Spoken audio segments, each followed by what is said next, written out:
On March 14, 1859, 17 physicians gathered in a locked chamber at the Medical College of South Carolina in Charleston.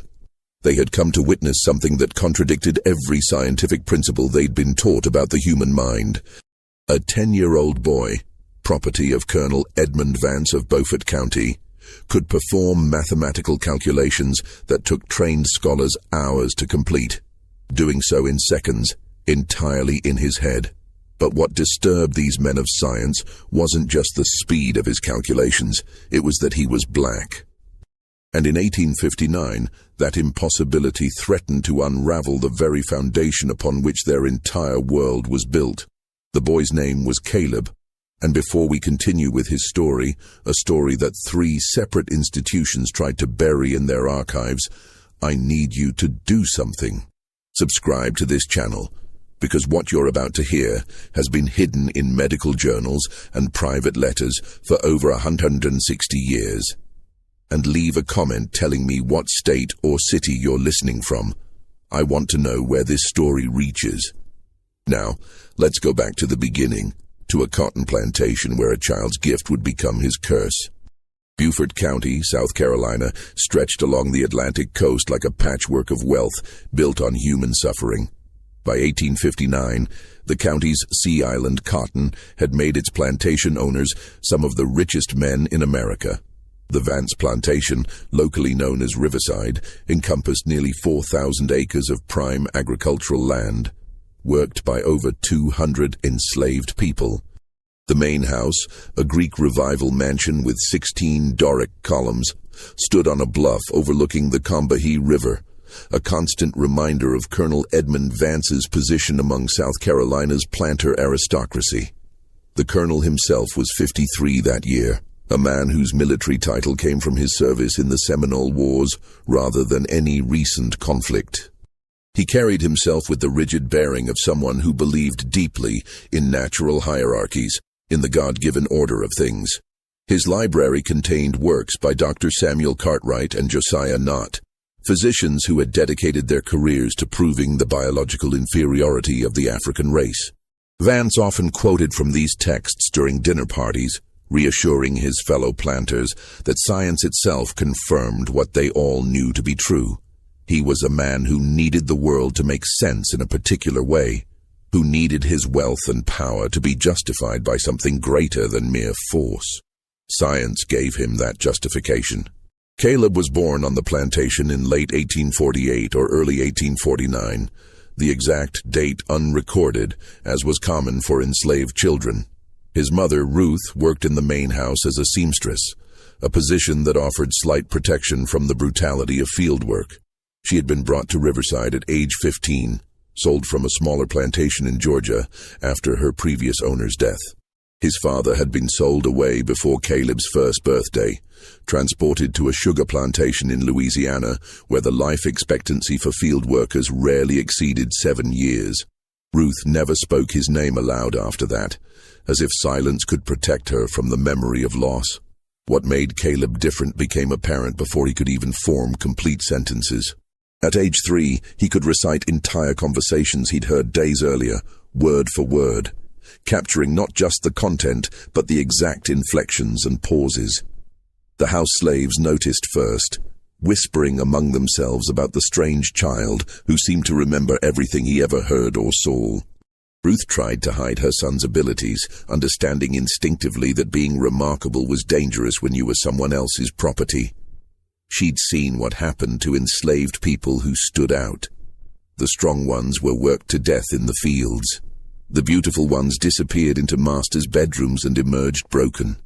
The clever ones who spoke too well or read too quickly were sold away to places where questions weren't asked, and bodies were returned only when they'd stopped breathing. Ruth taught Caleb to keep his eyes down, his voice quiet, his extraordinariness hidden beneath layers of deliberate mediocrity. For several years, it worked. Caleb moved through the plantation like a shadow, unnoticed by the white family, unremarkable to the overseers. But some gifts cannot be concealed forever, no matter how carefully they're wrapped in silence. It was Colonel Vance's youngest son, Marcus, who first discovered what Caleb could do with numbers. Marcus was 14 in 1857, a boy struggling under the weight of his father's expectations. His older brother Edmund Jr. excelled at everything: riding, shooting, his studies. Marcus, by contrast, was soft-spoken and clumsy, more interested in books than hunting, a disappointment to a father who valued strength above all else. His mathematics tutor, a stern man from Charleston named Mr. Coopersmith, had little patience for Marcus's struggles with numbers. One afternoon in August, frustrated by a particularly difficult problem involving compound interest, Marcus threw his slate down in the courtyard where several enslaved children were sweeping. The slate landed near Caleb, then about 8 years old, cracking slightly against the brick pavement. "Stupid numbers," Marcus muttered, more to himself than anyone else. "Who can calculate 7% compound interest on $4,000 over 9 years? Caleb, who had glanced at the slate for perhaps 3 seconds before Marcus retrieved it, spoke without thinking. $5,835.47, sir." The courtyard went silent. The other children stopped sweeping. Marcus stared at the boy, his face cycling through confusion, disbelief, and something that might have been fear. Then he snatched up the slate and ran to find his tutor, leaving Caleb standing alone in the sudden quiet. 20 minutes later, Marcus returned with Mr. Coopersmith. The tutor's face was skeptical, almost amused. "The boy happened to overhear you working through this problem earlier," he said. "He's simply repeating what he heard." "I never worked through it," Marcus insisted. "I couldn't solve it. That's why I threw the slate." Mr. Coopersmith pulled a piece of chalk from his pocket and wrote a new problem on the courtyard wall. 347 multiplied by 283. He turned to Caleb. "Well?" Caleb felt his mother's eyes on him from the window where she worked. He knew he should pretend ignorance, should claim he'd been lucky with the first answer. But something in him, pride, foolishness, or simply the inability to hide what came to him as naturally as breathing, made him answer, 98,201, sir." Mr. Coopersmith worked through the problem on paper. When he looked up, his face had gone pale. "Correct." He tested Caleb with 5 more problems, each more complex than the last. Each time, the boy provided the correct answer within seconds, his eyes distant, as if he were reading numbers written in the air that only he could see. That evening, Colonel Vance was summoned from his study. He stood in the courtyard as the afternoon light faded, his face unreadable, watching as his son's tutor tested this slave child with calculations that Vance himself couldn't solve without extensive work. The colonel said nothing for a long time after Mr. Coopersmith finished his demonstration. He simply looked at Caleb, and there was something in that gaze that made the boy want to run, to hide, to be anywhere but under the scrutiny of this man who owned not just his labor, but his very existence. "How do you do this?" Vance finally asked, his voice carefully neutral. Caleb struggled to explain, his words stumbling over themselves. "I see the numbers, sir. They arrange themselves. Like looking at a picture, but the picture is made of numbers that move and connect." Vance dismissed him with a wave. That night, Ruth held her son in their small cabin behind the main house, and for the first time in years, she allowed herself to cry. "You've been seen now," she whispered into his hair. "And being seen is the most dangerous thing that can happen to us." For 3 weeks, Colonel Vance said nothing about what he'd witnessed. He conducted his plantation business as usual, entertaining guests, reviewing account books, disciplining slaves who displeased him. But late at night, he sat alone in his library, wrestling with a problem that his extensive reading had not prepared him to solve. Everything he'd been taught, everything he believed about the natural order, insisted that what he'd seen was impossible. The African brain, according to every medical text in his library, lacked the capacity for abstract reasoning, for complex calculation, for the higher functions of intellect that distinguished civilized men from savage ones. Yet he had witnessed with his own eyes a slave child performing calculations that surpassed those of educated white men. There were only a few possible explanations. The first was that his entire worldview, and the worldview of every planter in the South, was built on a lie. The second was that this particular child was some kind of extraordinary anomaly, a statistical outlier that proved nothing about the general rule. The third was that there was some trick, some deception he hadn't detected. Vance needed to know which explanation was correct. His wealth, his social position, his very sense of self depended on understanding the true nature of what he'd witnessed. He began testing Caleb himself, calling the boy to his study night after night. At first, Ruth was allowed to accompany her son, standing silently in the corner while the colonel posed mathematical problems. But after the first week, Vance began dismissing her. Caleb would enter the study alone, the heavy door closing behind him with a sound like a coffin lid. The colonel's tests grew increasingly elaborate. He posed problems from university mathematics textbooks. He created complex scenarios involving plantation economics, calculating yields, interest rates, compound depreciation. He tested Caleb's memory by reading long strings of numbers and asking the boy to repeat them backwards. He tried to trick him with problems that had no solution or multiple solutions. Through it all, Caleb maintained his accuracy. His answers came with the same disturbing speed, his explanations remaining consistent. He saw the numbers as shapes, as colors, as patterns that arranged themselves into solutions. But what Vance began to notice, what perhaps disturbed him more than the calculations themselves, was that the boy showed no emotion. No pride in his correct answers, no fear of failure, no reaction whatsoever to Vance's mounting frustration. It was as if Caleb had learned to make himself hollow, to become a vessel that processed numbers but felt nothing. Ruth saw the change in her son. Each night when he returned from these sessions, he was more withdrawn, more distant. She would ask what the colonel wanted, and Caleb would simply say, "Numbers, Mama, just numbers." But his eyes held something else. A kind of wary knowledge that children shouldn't possess, an understanding that he had become valuable in a way that made him less safe, not more. The other enslaved people at Riverside noticed too. They whispered among themselves when the overseers weren't near. Some were proud. Here was proof that they were not what the white folks claimed them to be. Others were afraid, knowing that Caleb's gift would bring trouble to them all. And a few were quietly envious, wondering why this particular boy had been given something special when they all suffered equally. An older woman named Temperance, who worked in the kitchen, pulled Ruth aside one morning in December. "You need to make that boy stupid," she said bluntly. "Make him forget his numbers before the colonel decides he's worth more as a curiosity than as a worker." "I can't," Ruth whispered. "He can't help what he knows any more than he can help breathing." "Then God help you both," Temperance replied, "because I've seen what happens when masters get too interested in one of us. It never ends well." Her words proved prophetic. In January 1858, Colonel Vance made a decision. He would demonstrate Caleb's abilities to select members of Charleston's medical community.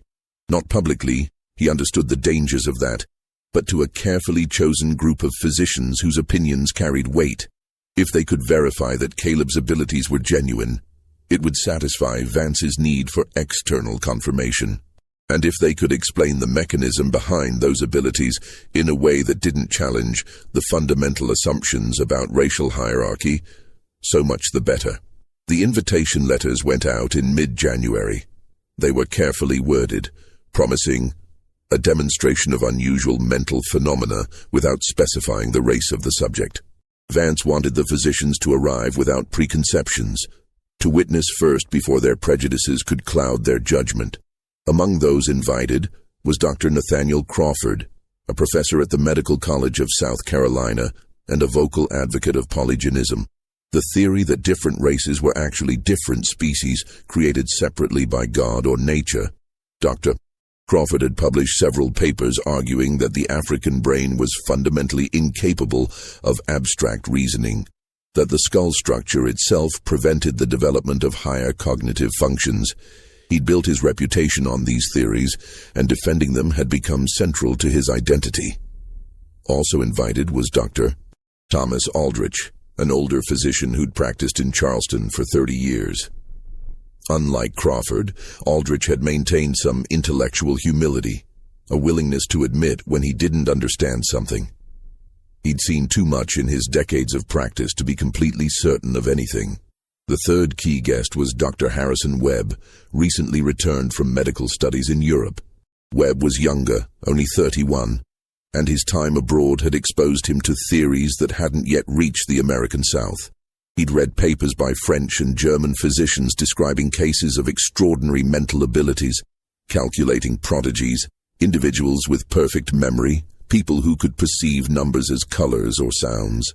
These cases appeared across all races and social classes, suggesting that such abilities were quirks of individual brain function rather than markers of racial superiority. The examination was scheduled for February 7, 1858, at the Riverside Plantation.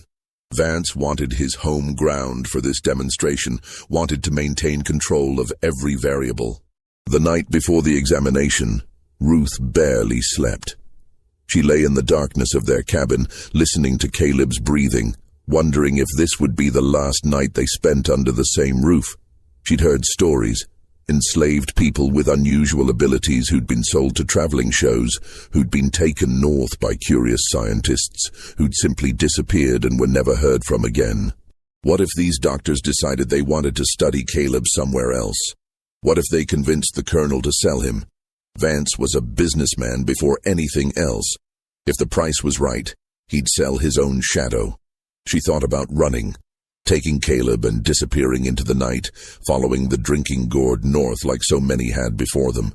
But she was a seamstress, not a field hand. She didn't know the land, didn't know which stars to follow, didn't know which white faces might help and which would return them for the reward. And Caleb was too young, too small to travel fast and far. They'd be caught within days, and the punishment for attempted escape was brutal. So she did the only thing she could do. She held her son and prayed to a God she wasn't sure was listening. The physicians arrived at Riverside in the early afternoon. 6 men in total, dressed in the formal black coats and high collars that marked them as professionals. Colonel Vance greeted them in his drawing room, offering brandy and cigars, making small talk about Charleston society, the weather, the political situation. He was establishing atmosphere, demonstrating his status as their social equal, before revealing that the subject of their examination was his property. When he finally explained the purpose of their visit, that he owned a slave child with extraordinary calculating abilities, the reaction was mixed. Dr. Crawford's face showed immediate skepticism, bordering on disdain. "Doctor." Aldrich leaned forward with interest. Dr. Webb remained neutral, waiting to observe before forming conclusions. The other 3 physicians exchanged glances that suggested they suspected they'd been brought to witness some kind of parlor trick. Caleb was brought to the drawing room by Marcus, who'd been instructed to fetch him from the cabin, where Ruth had been carefully grooming him for the past hour. The boy wore clean clothes that marked him as house property rather than field labor. A white cotton shirt, dark trousers that were slightly too large, no shoes. His hands were scrubbed clean, his hair cut short. He looked younger than his 9 years, small and thin, his eyes fixed on the floor. The 6 white men in the drawing room fell silent as he entered. There was something uncomfortable in that moment, an unspoken tension that Caleb could feel even without understanding its source. These men had agreed to examine a slave, but now that they saw him, a child, obviously nervous, obviously powerless, some of them felt a twinge of something that might have been shame. Dr. Crawford cleared his throat. "Well, Colonel, shall we proceed?" The examination began simply. Dr. Crawford posed basic arithmetic problems, testing whether Caleb could add and subtract large numbers. The boy answered correctly each time, his responses coming quickly but not suspiciously fast.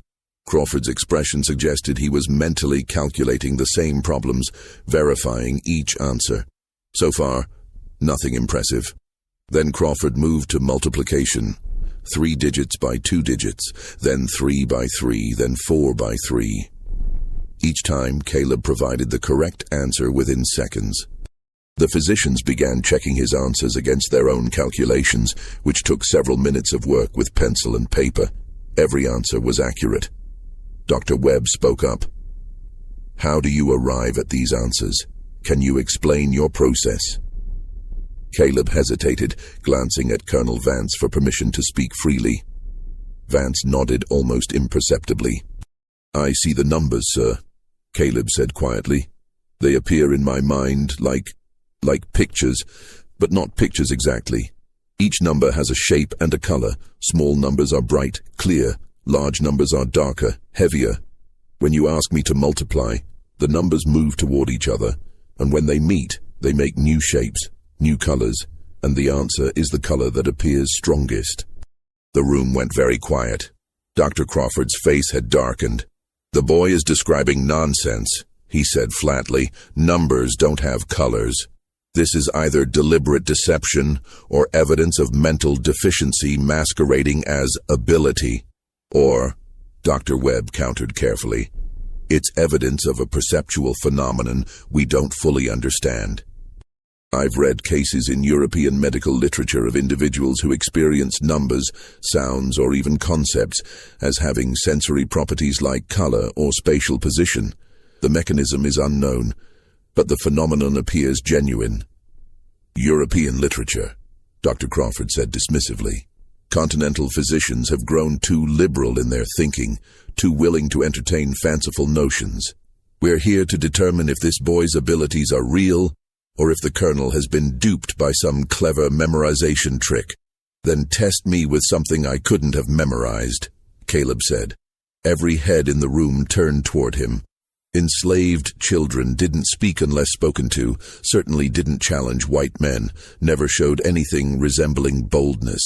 Colonel Vance's face went rigid with anger at the breach of protocol. But before he could respond, Dr. Aldrich spoke. The boy makes a fair point. If we want to eliminate the possibility of memorization, we need to pose problems he couldn't have anticipated. He pulled a pocket watch from his vest and studied it for a moment. It's currently 2:47 in the afternoon. How many seconds have passed since midnight? Caleb's eyes went distant for perhaps 5 seconds. 57,420 seconds, sir. Dr. Aldrich worked through the calculation on paper, a process that took him nearly 3 minutes. When he looked up, his expression had changed. Correct. The examination continued for another 2 hours. The physicians took turns posing increasingly complex problems. Division with large numbers, calculation of compound interest over multiple years, geometric problems requiring spatial reasoning. They even tested Caleb's memory by reading a string of 30 random digits and asking him to repeat them backwards. He did so without error. Through it all, Colonel Vance watched his property perform, his face showing nothing of what he was thinking. But internally he was wrestling with contradictory emotions.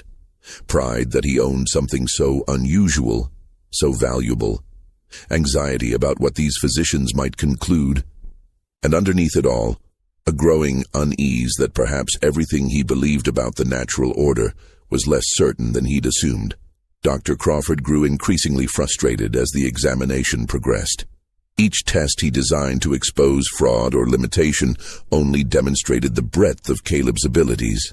Finally, in a tone sharp with irritation, he said, "Colonel Vance, I must ask, how much time have you spent training this boy? How many hours of instruction in mathematics?" "None," Vance replied. "He's never been taught to read or write. He's never seen the inside of a schoolroom. Until 3 months ago, I didn't know he could count past 10. "Impossible," Crawford said flatly.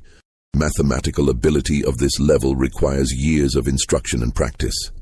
The boy must have somehow gained access to educational materials, must have been secretly taught."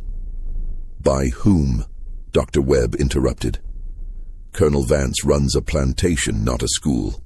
Who would have taught an enslaved child advanced mathematics, and to what purpose?" The question hung in the air, unanswerable. The examination concluded with no consensus among the physicians. Dr. Crawford left, insisting that some deception must be involved, though he couldn't identify what form it took. Dr. Webb wanted to conduct more extensive testing to understand the mechanism of Caleb's ability. Dr. Aldrich simply admitted he'd witnessed something he couldn't explain with existing medical theory. As the physicians departed, their carriages disappearing down the long drive lined with live oaks, Colonel Vance stood on his front porch with his hand on Marcus's shoulder. "What do you think, boy?" he asked his son. "What did we demonstrate today?" Marcus, who'd watched the entire examination from a chair in the corner, took a long time to answer. "I think we proved that Caleb is smarter than all of them," he finally said, "and I think that scares them." Vance's hand tightened on his son's shoulder, not quite painful but close. "Don't ever say that again," he said quietly. "Not to me, not to anyone. Do you understand?" Marcus nodded, but something in his eyes suggested he'd already understood more than his father wanted him to know. That night, Ruth held Caleb in their cabin while he trembled with exhaustion and something deeper than fear. "What happens now, Mama?" he asked. She had no answer that wouldn't terrify him further, so she simply held him tighter and hummed an old song her own mother had sung, back before Ruth had been sold away from everyone she'd ever loved. What happened next was both predictable and terrible. Word of the examination spread through Charleston's medical community, despite Colonel Vance's attempts at discretion. The story grew with each retelling. A slave child who could outperform trained mathematicians, who possessed abilities that contradicted established racial science. Some physicians dismissed it as plantation folklore. Others grew curious. And Dr. Crawford, feeling his reputation challenged, began a campaign to definitively disprove or discredit the entire affair. He published a letter in the Charleston Medical Journal in March 1858, describing the examination in carefully chosen terms that emphasized what he saw as methodological flaws while downplaying the actual demonstration of Caleb's abilities. He suggested that Colonel Vance, a man of good standing but lacking scientific training, had been deceived by a clever memorization trick, or possibly by some form of ventriloquism or deception involving the child's mother. The letter sparked responses. Dr. Webb published a rebuttal, pointing out that Crawford's suggested explanations didn't account for what all 6 physicians had actually witnessed. Dr. Aldrich added his own observations, noting that he'd personally devised several of the test problems on the spot, and that Caleb had solved them with no possibility of prior preparation. The controversy divided Charleston's medical establishment. Some physicians saw it as a fascinating case study in unusual mental ability.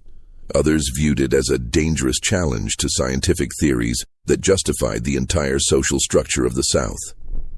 And a few saw opportunity. If this slave child truly possessed such remarkable abilities, what could be learned from studying him more extensively?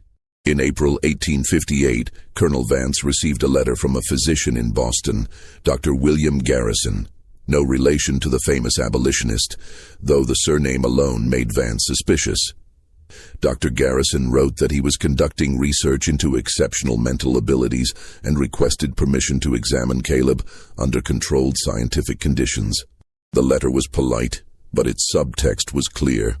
Northern science wanted to weigh in on a phenomenon that Southern science couldn't adequately explain. Vance burned the letter in his study fireplace and never replied. The last thing he needed was Northern interference, Northern scrutiny, Northern physicians using his property to make arguments about racial equality.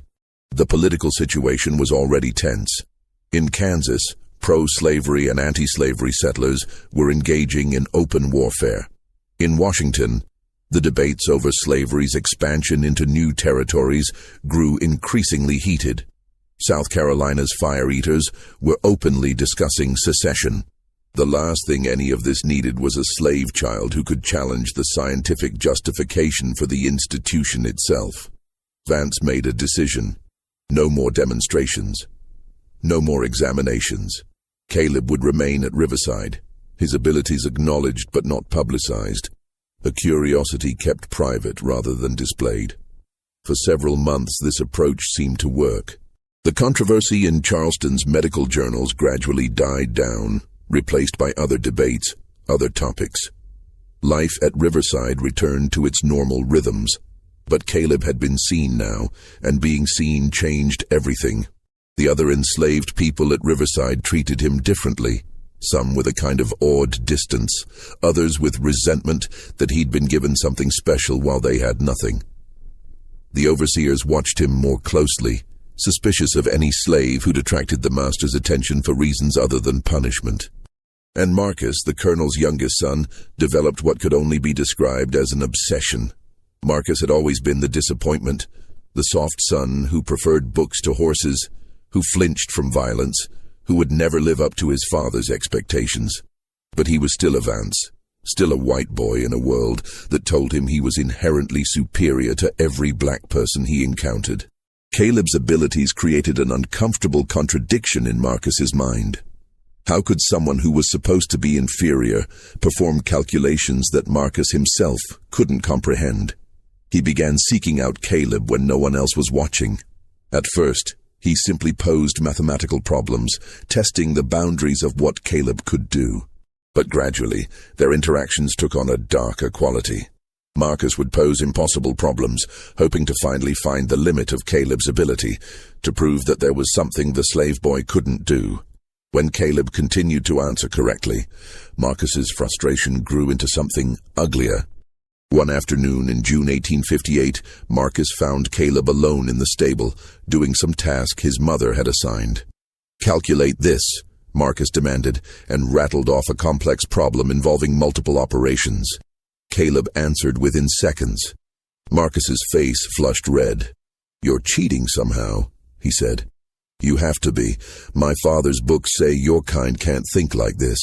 Caleb knew better than to respond, but something in him, maybe exhaustion, maybe a spark of defiance, made him meet Marcus's eyes. "Then maybe the books are wrong, sir." Marcus slapped him hard enough that Caleb fell to the ground. The stable spun around him, his ear ringing. "Don't you ever," Marcus hissed, "ever suggest that I'm wrong, you understand? You're property. You exist because we allow you to exist. You think because my father finds your tricks amusing that makes you special? You're nothing. Remember that." He walked away, leaving Caleb on the stable floor, blood trickling from his nose. Caleb didn't tell his mother about the incident.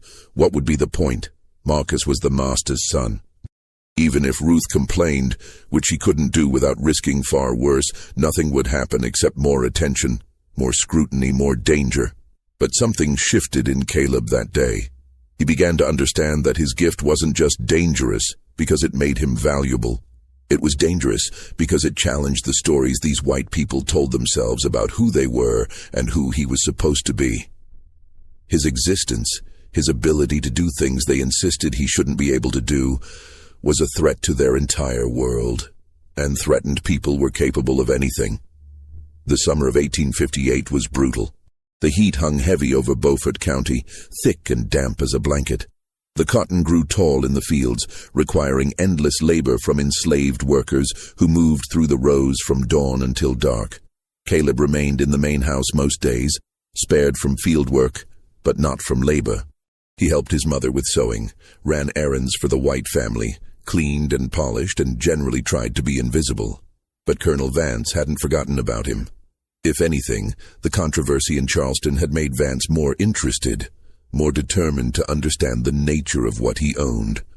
He continued calling Caleb to his study several nights a week, testing him with increasingly obscure problems. Sometimes these sessions lasted hours. Caleb would emerge exhausted, his mind feeling stretched thin like cloth pulled too tight over a frame.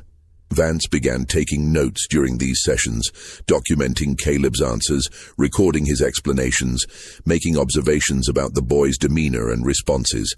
He was creating a record, though he never explained why. Perhaps he thought someday these notes would be valuable. Perhaps he imagined them as evidence in some future debate. Or perhaps he simply needed to impose order and documentation on something that unsettled the foundations of his understanding. During one session in August, after Caleb had correctly solved a particularly complex problem involving logarithms, a concept the boy had never been taught but seemed to grasp intuitively, Vance set down his pen and studied the child for a long moment. "Do you understand what you are?" he finally asked. Caleb kept his eyes down. "I'm your property, sir. Beyond that." Do you understand how unusual your ability is? How rare?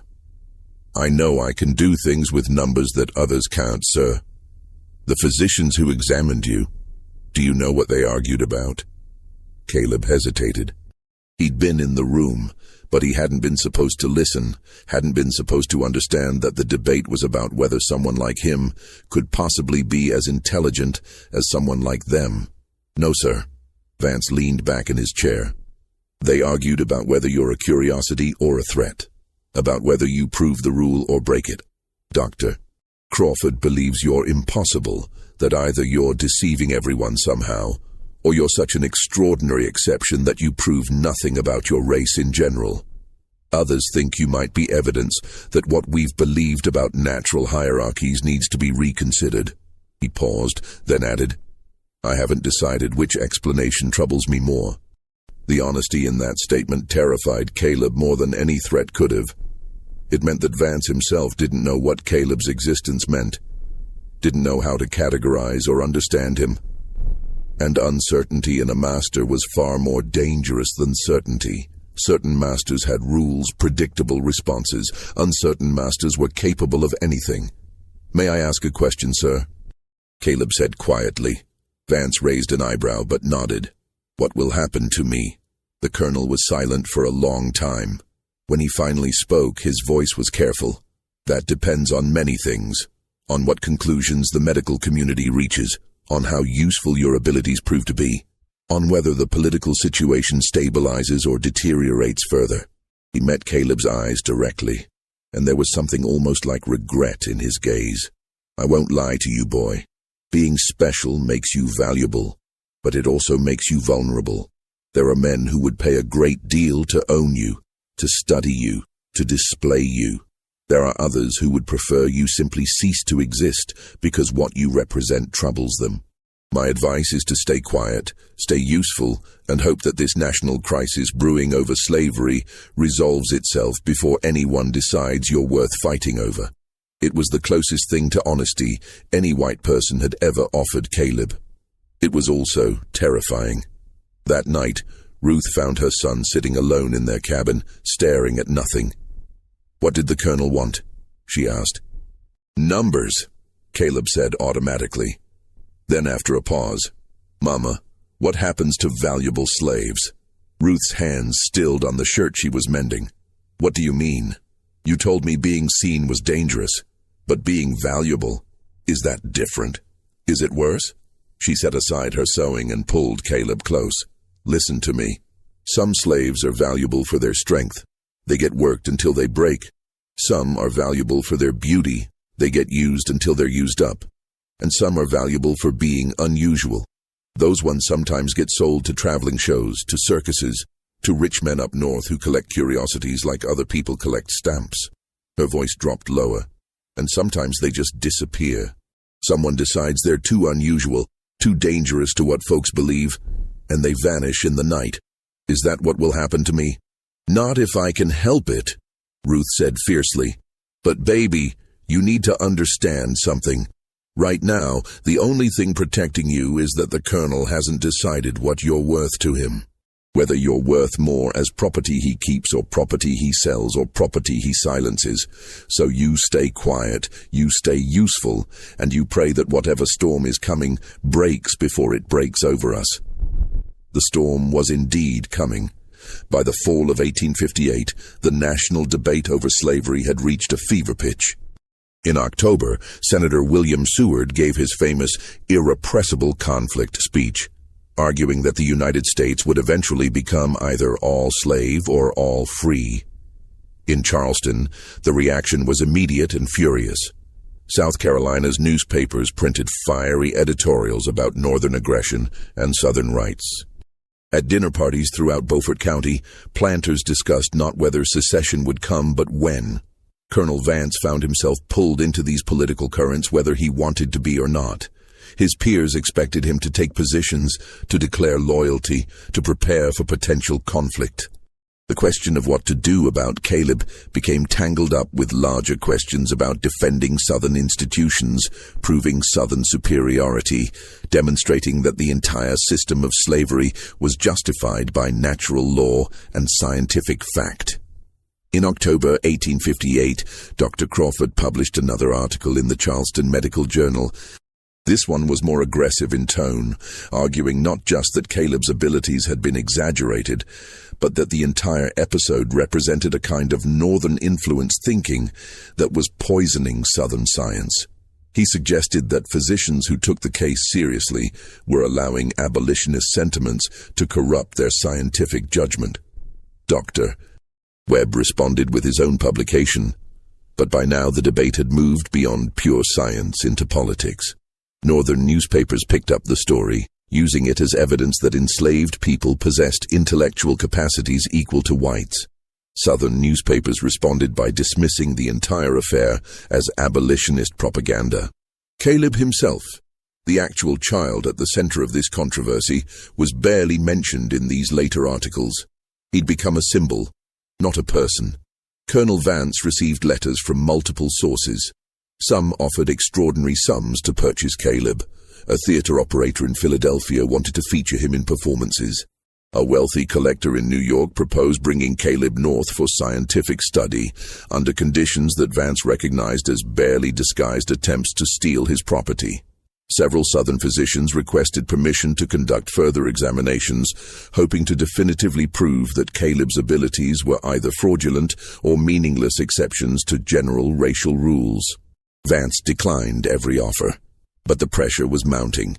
In January 1859, a letter arrived from a group calling themselves the Charleston Scientific Society, requesting one final comprehensive examination before the most distinguished medical minds of South Carolina. The letter emphasized that this would be a definitive examination, conducted under conditions so controlled that no fraud could possibly escape detection. They proposed holding it at the Medical College of South Carolina in a lecture hall designed for scientific demonstrations. The letter was signed by 12 physicians, including both Dr. Crawford and Dr. Webb. Despite their disagreements, they'd apparently agreed that one more examination, properly conducted, might resolve the controversy, or at least establish a clear record that both sides could reference in future debates. Colonel Vance understood what was really being asked. These physicians wanted to put the question to rest, not for Caleb's sake, not for the sake of science, but because the controversy had become politically uncomfortable. South Carolina was moving toward secession. The Fire Eaters were gaining power. The last thing the state's scientific establishment needed was internal division over whether a slave child's mathematical abilities challenged racial theories that justified their entire society. One final examination. One definitive conclusion. Then Caleb could fade back into obscurity, and everyone could move forward with whatever version of the truth best suited their needs. Vance agreed. The examination was scheduled for March 14, 1859. The weeks leading up to that examination were some of the most tense Ruth had ever experienced. She knew what was at stake, even if she didn't know the specific details. Whatever happened at that examination would determine her son's fate.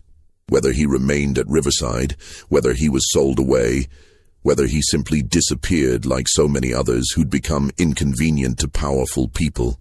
She had no legal rights, no ability to protect her child, no appeal to any authority that would care about her fears. All she could do was pray and prepare. She made sure Caleb ate well, that he got enough sleep, that he stayed healthy. She reminded him constantly to be respectful, to answer questions clearly, to show no emotion that might be interpreted as pride or defiance. She taught him to be simultaneously remarkable and invisible, to display his gift while remaining less than human in the eyes of those who would judge him. Caleb himself seemed to understand that something important was coming. He grew quieter in those weeks, more withdrawn.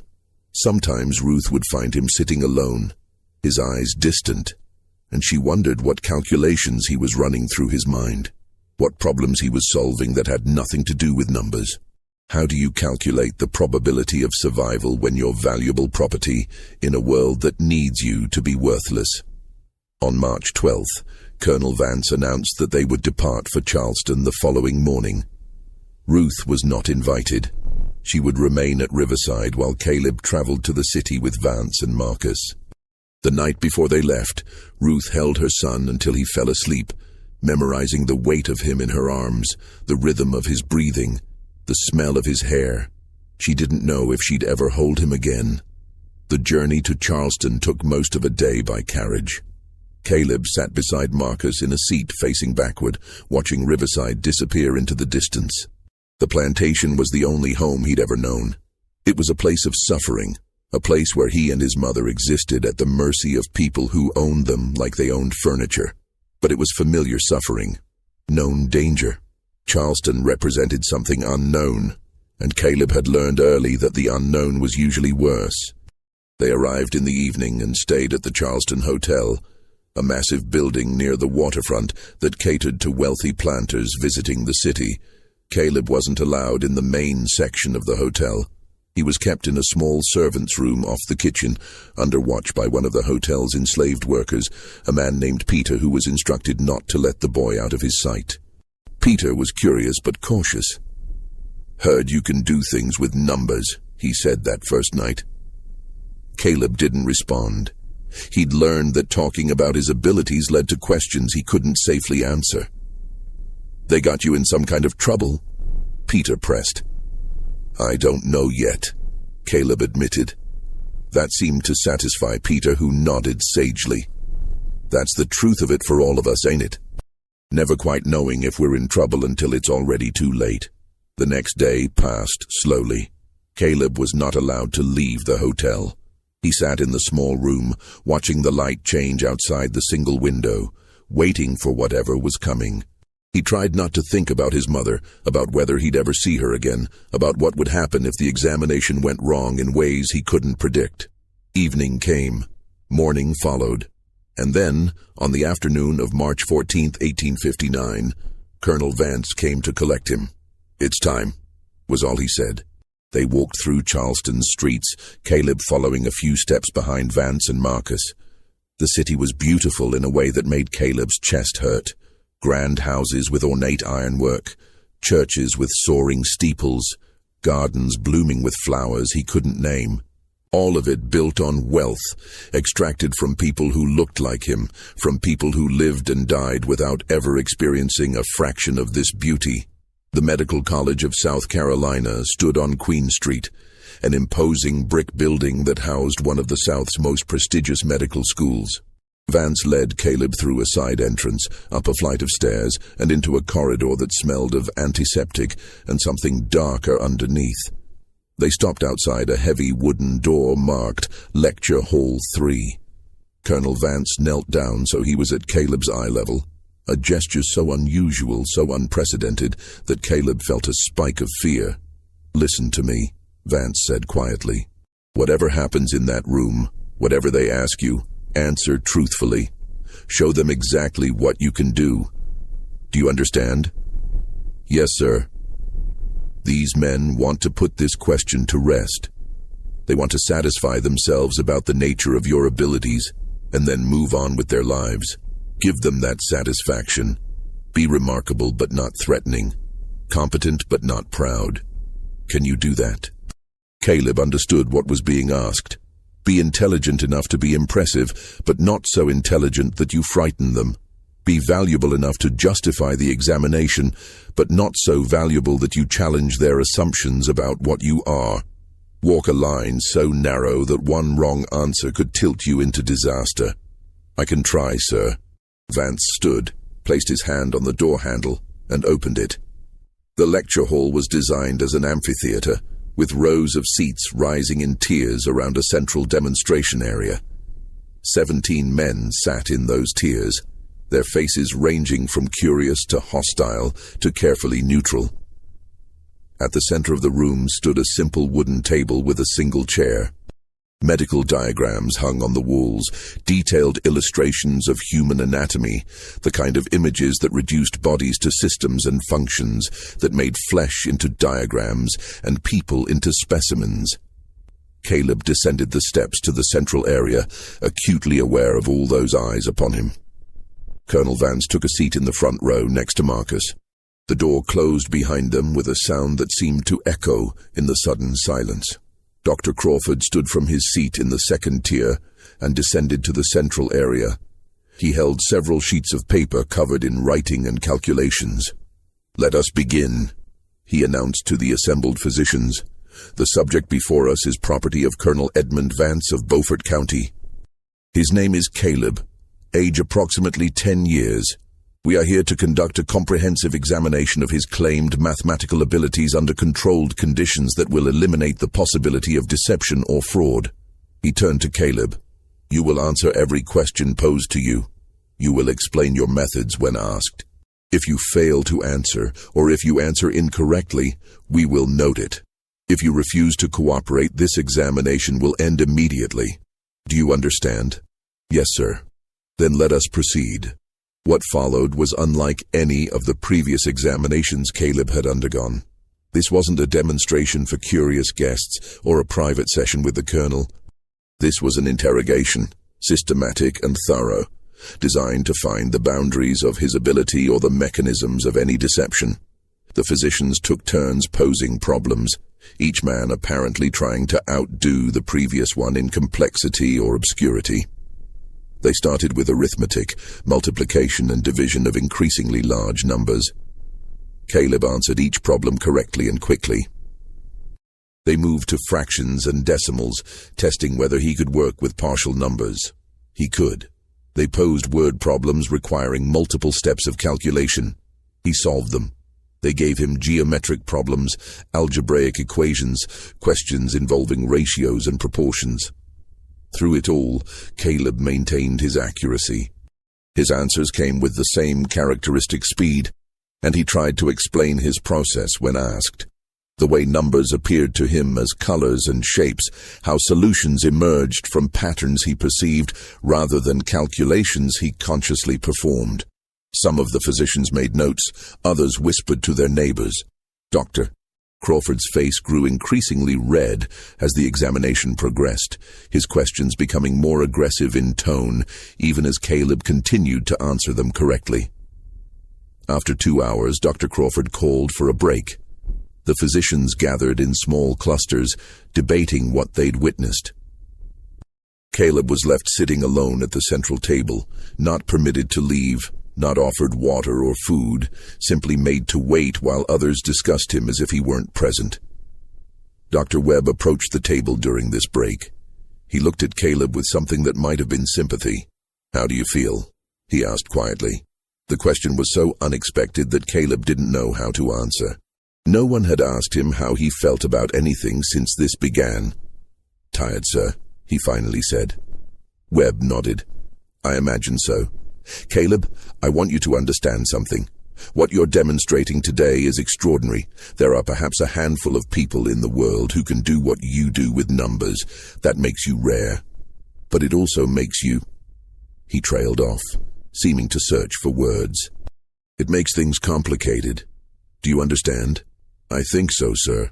"I hope you do," Webb said quietly, "because what happens after today depends on how these men choose to interpret what they've seen. And men have a remarkable capacity to interpret evidence in ways that support what they already believe." Before Caleb could respond, Dr. Crawford called the group back to order. The second phase of the examination was about to begin, and this one would be different. The physicians had apparently agreed on a different approach. Instead of simply testing Caleb's ability, they would try to determine its mechanism to find the boundary where his talent ended. Dr. Samuel Henderson, the mathematician from South Carolina College, took charge of this section. He'd brought several advanced mathematics textbooks and now posed problems from them.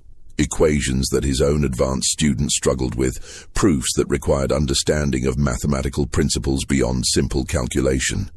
The first problem was a quadratic equation. 3 2 plus 7x, 12 0. Solve for x, Henderson instructed. Caleb stared at the equation on the slate where Henderson had written it. This wasn't like the other problems. This required understanding abstract symbols, the relationship between variables, the very concept of solving for an unknown. He'd never been taught algebra. He'd never seen equations like this before. But as he stared at the symbols, something shifted in his mind. The numbers and letters began to arrange themselves into patterns. The equation wasn't asking him what the numbers equaled. It was describing a relationship, a balance that had to be maintained. He could see where that balance existed, could perceive the values that would make the equation true.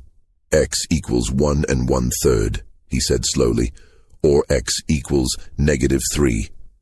Henderson worked through the problem using the quadratic formula, a process that took several minutes of careful calculation.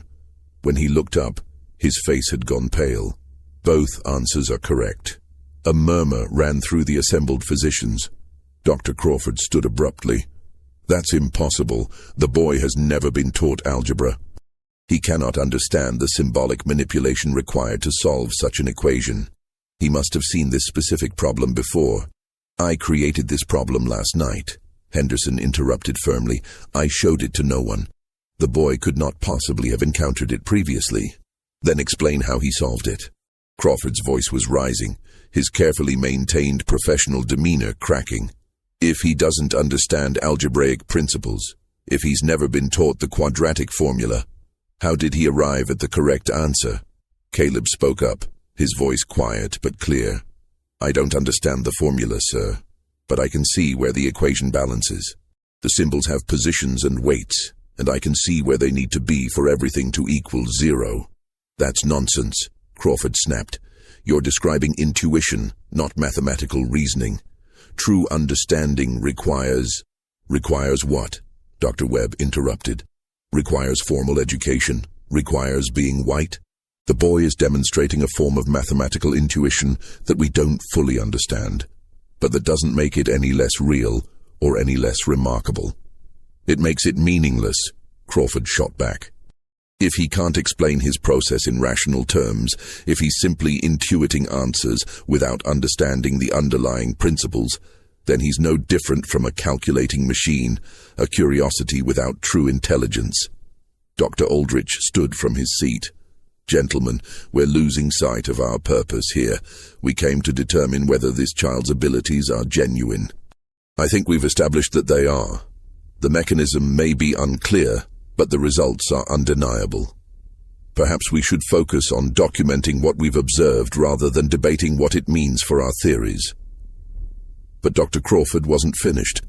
He descended to the central area, his face dark with anger or perhaps something deeper. Fear of what this child's existence implied. I have one more test, he announced, one that will determine whether we're witnessing true intelligence or merely an unusual form of memorization and pattern recognition. He pulled out a fresh sheet of paper and spent several minutes writing out a complex problem, something involving multiple steps, variables and concepts from advanced mathematics. When he finished, he didn't show the paper to anyone else. Instead, he read the problem aloud to Caleb. You have 3 workers building a wall. Worker A can complete the wall alone in 6 hours. Worker B can complete it in 4 hours. Worker C can complete it in 3 hours. If all 3 workers start together but worker C stops after 1 hour, how long will it take to complete the wall?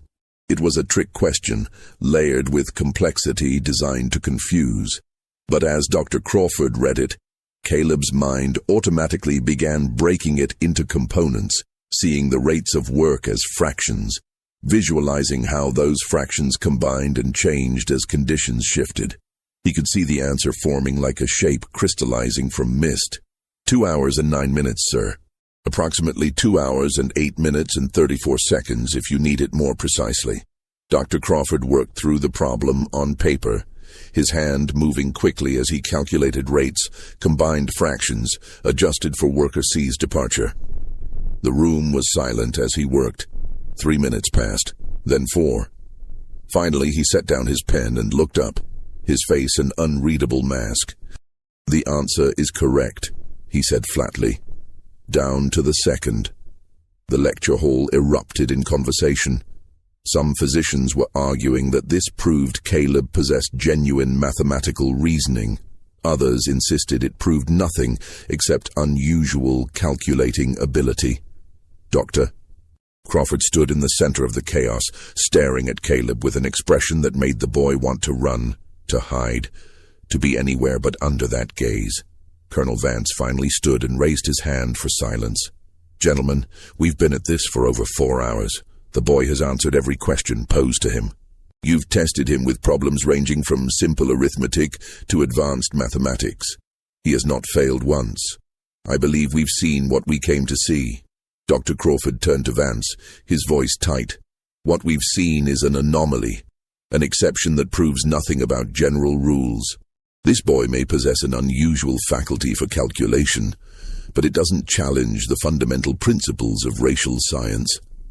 The African brain remains, in general and on average, inferior to the European brain in capacity for abstract reasoning, moral judgment, and higher intellectual functions. One exception, if that's what this is, changes nothing. Then why did you insist on this examination? Dr. Webb asked. If you were certain it would prove nothing, why gather 17 physicians and spend an entire afternoon testing a child? Crawford had no answer to that, or rather, he had an answer he couldn't admit aloud. He'd needed to prove Caleb was a fraud, or a trick, or meaningless, because the alternative was too threatening to everything he'd built his career on. The examination concluded shortly after that. The physicians filed out in small groups, most of them still arguing with each other. Dr. Crawford left without speaking to anyone, his face dark with suppressed fury. Doctor. Webb paused to speak briefly with Colonel Vance, though Caleb couldn't hear what was said. Dr. Aldrich looked at Caleb once more before departing, his expression troubled, as if he'd witnessed something that disturbed his understanding of the world. When the lecture hall was finally empty except for Vance, Marcus, and Caleb, the colonel stood silently for a long moment. Then he turned to his property and said, "You did well. Better than I expected." It wasn't praise exactly. It was acknowledgement, which was somehow worse, because acknowledgement meant Vance recognized just how unusual Caleb was, which meant the danger was far from over. They returned to the Charleston Hotel that evening. Caleb was put back in the small room off the kitchen, told to wait while the colonel attended to business. He sat alone in the gathering darkness, exhausted beyond anything he'd felt before. It wasn't just the hours of examination, the mental strain of solving problem after problem. It was the weight of being looked at, studied, debated over as if he were a specimen under glass, rather than a child who was tired and scared and wanted his mother. Peter, the hotel worker who'd been assigned to watch him, brought food, bread and stew that Caleb barely touched. "Heard you impressed the doctors," Peter said. "Heard you did calculations nobody else could do." Caleb said nothing. "That good or bad for you think?" "I don't know," Caleb admitted. "I don't know what happens now." Peter nodded slowly. "Never do we? We just wait and hope it's not the worst thing." They waited in Charleston for 3 more days. Colonel Vance met with various people, physicians, colleagues from Beaufort County, business associates. Caleb wasn't included in these meetings. He was simply kept available in case further demonstrations were requested. But none came. Whatever had been accomplished or concluded by the examination, it seemed to be enough. On March 18th, they departed Charleston and returned to Riverside. Ruth was waiting when they arrived, her face tight with anxiety that only eased slightly when she saw her son alive and apparently unharmed. That night, alone in their cabin, she held him and asked what had happened. Caleb told her about the examination, about the questions and the arguments and the way the physicians had looked at him. "I think they were trying to decide if I'm real," he said. "If what I can do is real." "And what did they decide?" "I don't think they decided anything. I think some of them believe and some don't, and none of them know what it means." Ruth was silent for a long time. Then she asked the question that had been haunting her for weeks. "Baby, what do you think the Colonel will do with you now?" Caleb didn't have an answer. The answer came sooner than either of them expected. In early May 1859, Colonel Vance summoned Caleb to his study one final time. But this meeting was different from the others. Vance didn't have mathematical problems prepared. He didn't have textbooks or papers. He simply gestured for Caleb to sit. Another unprecedented gesture, a slave child being invited to sit in the master's presence, and then spoke in a tone that was almost conversational. "The physicians haven't reached a consensus," Vance said. "Dr. Crawford has published yet another article insisting your abilities are either exaggerated or meaningless. Dr. Webb has defended you, but his voice carries less weight in Charleston these days. Northern sympathies are becoming politically dangerous to express. Dr. Aldrich has said nothing publicly, though I'm told he writes about you in his private journals." He paused, studying Caleb. "The controversy hasn't died down so much as it's been deliberately suppressed. South Carolina is preparing for secession.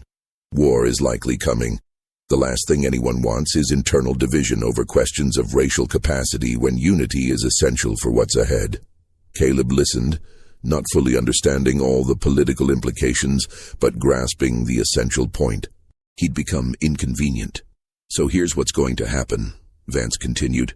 "You're going to go work in the fields, not as punishment but as protection. If you're just another field hand among many, you stop being a topic of debate. You become invisible again. And invisibility is the safest thing any of us can be in dangerous times." "Will I see my mother?" Caleb asked. "She'll remain in the main house. You'll see her on Sundays, like the other field workers see their families. That's all I can offer you." It was a sentence wrapped in the language of protection. Caleb understood that, but he also understood that refusing wasn't an option. He nodded his acceptance. "One more thing," Vance said. "Don't use your abilities in the fields. Don't calculate crop yields or solve problems or do anything that draws attention. The overseers don't know about you, and I'd prefer to keep it that way. Just be ordinary. Can you do that?" "Yes, sir," Caleb said, though he wondered how you could stop being what you were, how you could hide a gift that lived inside your mind. The next morning, Caleb was given different clothes, rough homespun that marked field workers, and sent to join the cotton crews. His hands, soft from housework, began to crack and bleed within days. The sun beat down with merciless intensity. The work was endless, repetitive, brutally physical. And through it all, Caleb kept his head down, his mouth shut, his remarkable mind deliberately suppressed beneath layers of forced mediocrity. Ruth watched from the windows of the main house, unable to protect her son, unable to do anything but witness his descent into the kind of labor she'd hoped he'd never have to endure. She continued her seamstress work, her hands moving automatically, while her mind stayed with the boy picking cotton under the brutal South Carolina sun. The summer of 1859 passed. The cotton harvest was exceptional that year. Vance's records would later show it as one of his most profitable seasons. The autumn came, and with it, increasingly heated political debates. John Brown's raid on Harper's Ferry in October sent shockwaves through the South. South Carolina's newspapers filled with talk of abolition terrorism, northern aggression, the necessity of defending Southern institutions by any means necessary. Through all of this, Caleb worked the fields at Riverside. His hands hardened. His body grew stronger from the labor, and the gift that had once made him special, that had drawn the attention of Charleston's most distinguished physicians, lay dormant beneath the surface of his life like a secret too dangerous to speak aloud. But he still saw the numbers. At night, lying exhausted in the field quarters, he would close his eyes and watch calculations unfold in his mind like flowers blooming in fast motion. How many cotton bolls in a row? How many seconds until sunrise? How many more days until winter? He couldn't stop seeing patterns, couldn't stop his mind from solving problems that no one had asked him to solve. It was simply what he was, what he'd always been, even when the world had decided that what he was couldn't possibly exist. In November 1859, Ruth managed to pass him a message through another enslaved worker. Just 3 words written on a scrap of cloth. Stay alive. Hope. It was all she could offer. It was everything. The year 1860 brought no relief from tension. Abraham Lincoln's election in November triggered exactly the crisis everyone had anticipated. South Carolina seceded in December, and 6 other southern states followed by February. The Confederacy formed. War became inevitable rather than merely probable. Colonel Vance raised a company of infantry from Beaufort County, funded by his cotton profits. He was commissioned as a captain and marched off to Virginia with 83 men, including his eldest son. Marcus remained at Riverside, too young for military service, but old enough to help manage the plantation in his father's absence. The boy who'd once tested Caleb with mathematical problems was now learning to run a slave-holding plantation, learning the skills of command and violence that maintaining such a place required. By April 1861, war had begun in earnest. Fort Sumter fell to Confederate forces. The Union naval blockade tightened around South Carolina's coast. Riverside continued operating, but the world was changing rapidly around it. The certainties that men like Colonel Vance had built their lives on were beginning to crack. And then, in November 1862, Union forces captured the Sea Islands of South Carolina as part of the Port Royal expedition. Beaufort County fell under Union occupation. The Vance family fled, taking what they could carry and abandoning the plantation they'd run for 3 generations. For Caleb, aged 13, and Ruth, the collapse came suddenly. One day, they were enslaved, owned, their entire existence defined by the will of others. The next day, those others were gone, and the world had no clear instructions for what came next. Freedom, when it arrived, was chaos.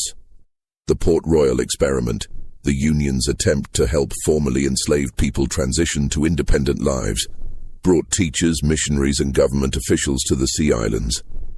They conducted censuses, established schools, tried to create systems for people who'd never been allowed to own property, make decisions, or control their own labor.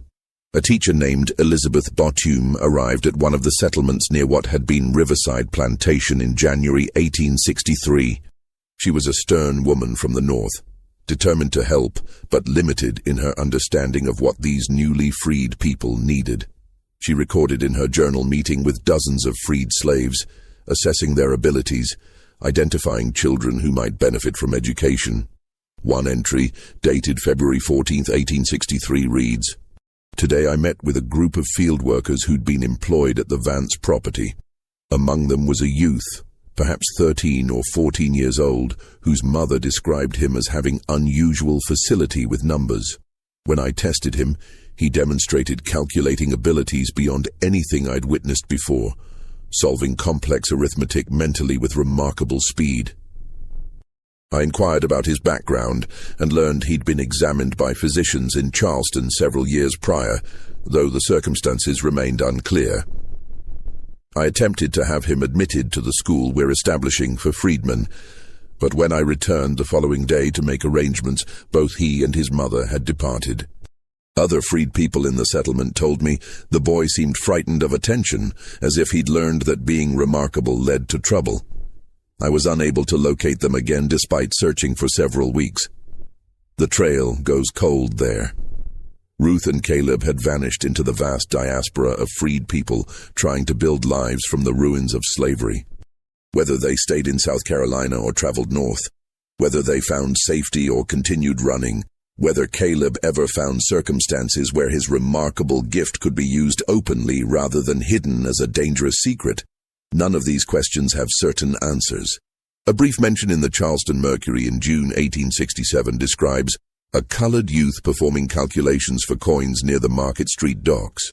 The item notes that the young man claimed to have once been examined by physicians, but such claims are dismissed as common fabrications among the destitute seeking sympathy. Whether this was Caleb or someone else pretending to his story, we can't know. Dr. Harrison Webb survived the war and returned to Charleston to resume his medical practice. In his later years, he never published anything more about Caleb or the controversial examination of 1859. When asked about it by a younger colleague in 1875, Webb reportedly said, We witnessed something that didn't fit our understanding of the world. Rather than change our understanding, we simply stopped looking. That failure has haunted me more than any patient I lost to disease.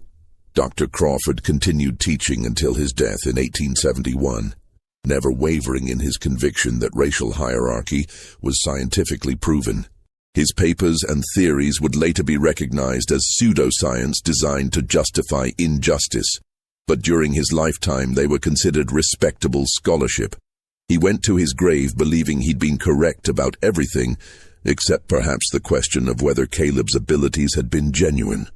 Even there he apparently maintained some doubt, suggesting in his final publication that extraordinary claims require extraordinary evidence, and in cases where such evidence challenges fundamental principles, skepticism remains the proper scientific posture. Dr. Aldrich lived until 1879. His private journals, not discovered until the 1930s when they were donated to the South Carolina Historical Society, contain multiple entries about Caleb and the examination. One passage from 1876 stands out. "I have thought often these past years about the boy we examined that March afternoon in 1859. I was present when he solved problems that required genuine mathematical reasoning, not mere calculation. I heard him explain processes that suggested a form of perception or intuition we don't possess the scientific framework to understand. And I witnessed my colleagues, men I'd respected, men trained in careful observation, reject what they'd seen because accepting it would require reconsidering beliefs they'd built their careers and identities upon. We called it science, but it was cowardice. We had evidence before us and chose to dismiss it rather than follow where it led. We saw a human mind performing extraordinary functions and chose to focus on the color of the skin housing that mind. We claimed to be seekers of truth, but were actually defenders of comfortable lies. I wonder what became of him. I wonder what he might have accomplished had he been born white, or born in a different time, or simply born in a world that could accept evidence over ideology. I wonder how many other Calebs there were. How many remarkable minds were crushed by a system that needed them to be unremarkable to maintain its own illusions. And I carry shame for my part in that crushing, for my silence when I should have spoken, for my caution when boldness was required. We had a choice that day, to let evidence change our theories or to reject evidence that challenged our comfort. We chose wrong. And I will answer for that choice when I stand before whatever judgment awaits us all. The Medical College of South Carolina's official records contain only the briefest mention of the examination. March 14, 1859, special lecture on unusual mental phenomena. Demonstration of calculating ability in a subject of African descent. Inconclusive findings. Inconclusive. That single word, buried in administrative records, summarizing an event that 17 physicians had witnessed, that had sparked months of controversy, that had challenged the scientific foundations of racial ideology. Not inconclusive because they couldn't determine if Caleb's abilities were real. Every physician present had watched him solve problems correctly, had verified his answers, had failed to find any mechanism of fraud or deception. Inconclusive because they couldn't acknowledge what those abilities meant without unraveling the moral justification for their entire society. It was easier to file the matter away as inconclusive than to follow the evidence where it led. Easier to maintain comfortable theories than to confront uncomfortable truths.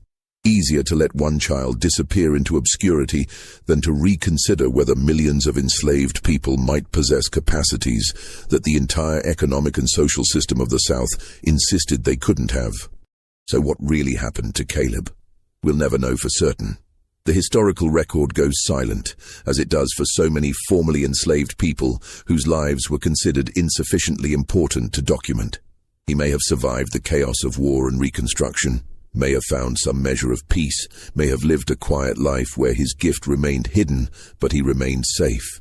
Or he may have become another casualty of a world that couldn't accommodate what he represented, lost to disease, violence, or simple poverty before he reached adulthood. But here's what we do know for certain. In March 1859, A 10-year-old enslaved child demonstrated mathematical abilities that 17 physicians witnessed and couldn't adequately explain with their existing theories.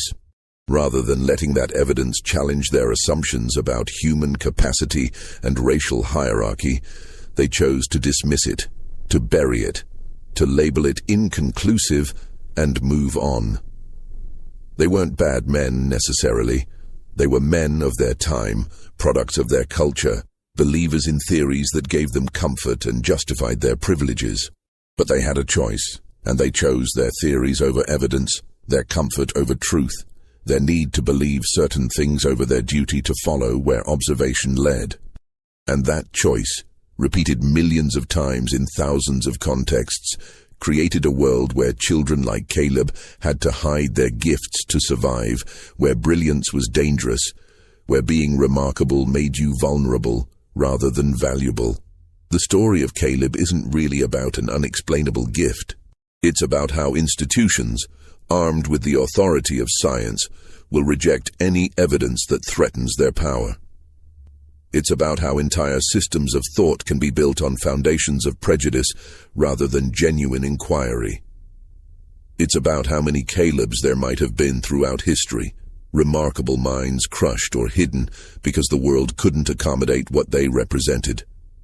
And it's a reminder that when we dismiss evidence because it makes us uncomfortable, when we cling to theories that flatter our prejudices, when we choose ideology over observation, we're repeating the same mistake those Charleston physicians made in 1859. We're choosing the comfort of our beliefs over the discomfort of truth. What do you think of this story? Do you believe Caleb's abilities were real, or do you think there's some explanation the physicians missed? More importantly, do you think we've learned anything from failures like this? Or are we still dismissing evidence that challenges our comfortable assumptions? Leave your thoughts in the comments below. And if this story made you think, if it troubled you or moved you or made you angry, then share it with someone else who needs to hear it. Subscribe to this channel for more stories from history that were deliberately forgotten or buried because they were too inconvenient to remember. Hit that notification bell so you don't miss the next one. Because the most dangerous thing we can do is forget that this happened, that human beings with extraordinary potential were treated as property, that science was corrupted to justify injustice, that uncomfortable truths were labeled inconclusive and filed away. We can't change the past, but we can refuse to repeat its mistakes. Thank you for listening to this story. I'll see you in the next one.